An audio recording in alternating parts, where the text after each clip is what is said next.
बड़ा सवाल जिस पर हम चर्चा करने जा रहे हैं, इन दो सीटों पर, अमेठी और रायबरेली, दो मोर्चों पर प्रियंका, चुनावी गेम बदलेगा। प्रियंका की मौजूदगी इन दोनों सीटों पर, प्रदीप जी आपका आकलन क्या कहता है? अमेठी, रायबरेली, हालांकि अमेठी से कोई गांधी परिवार का उम्मीदवार नहीं है, लेकिन फिर भी प्रियंका गांधी की मौजूदगी दोनों सीटों पर। पिछली बार भी थी, मुझे लगता है पिछली बार भी उनके पास ही प्रभार था। बिल्कुल, दोनों सीटों का प्रभार था। और पहली बार राहुल गांधी चुनाव हार गए थे, तो उन्हीं के नेतृत्व में हारे हैं।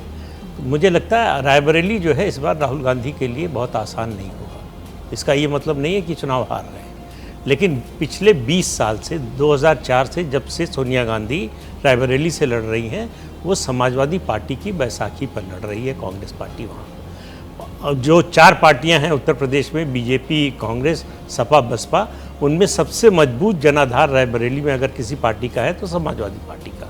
और समाजवादी पार्टी लगातार कांग्रेस का समर्थन करती रही है, अमेठी, रायबरेली दोनों जगह से, और बसपा भी करती रही है। इस बार बसपा ने अपना उम्मीदवार खड़ा किया है।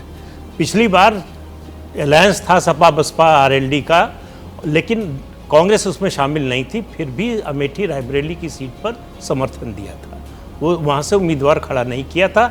उस गठबंधन के बावजूद अमेठी से राहुल गांधी हार गए थे चुनाव।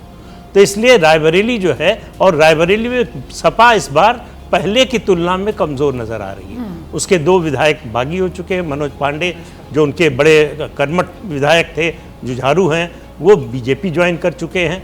तो वो तो बीजेपी के साथ है। नहीं, बीजेपी के साथ बीजेपी ज्वाइन कर, ऑफिशियली नहीं ज्वाइन किया अभी तो विधायक हैं वो। अच्छा, ऊंचे हार से, लेकिन वो राज्यसभा में उनका परिवार शामिल हुआ जो, तो इसलिए जो है समाजवादी पार्टी पहले की तुलना में रायबरेली में उतनी ताकतवर नहीं रह गई है। एक बात नहीं भूलना चाहिए, ये पहला लोकसभा चुनाव है समाजवादी पार्टी बनने के बाद जब मुलायम सिंह यादव चुनाव में या मतलब राजनीतिक रूप से निधन के बाद, ये पहला चुनाव है। तो उनका जो प्रभाव था, उनका जो असर था, वो जिस तरह से पॉलिटिकल मैनेजमेंट या चुनाव प्रचार करते थे, उसकी कमी जरूर समाजवादी पार्टी को खलेगी। तो ऐसे में विजय जी, प्रियंका गांधी के सामने चुनौती बड़ी हो जाती है इन दोनों सीटों पर?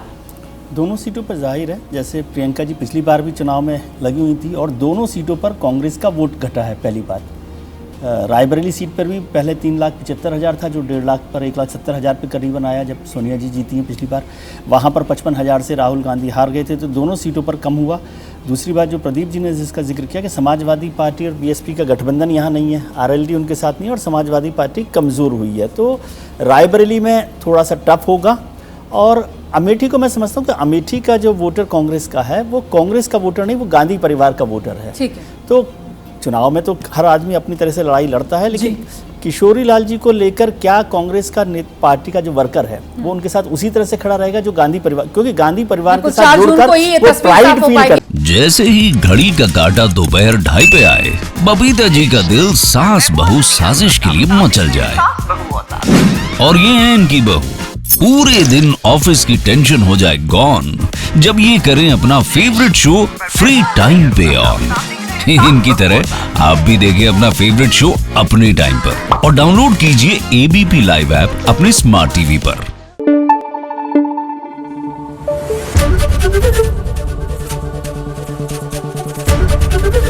एबीपी न्यूज आपको रखे आगे।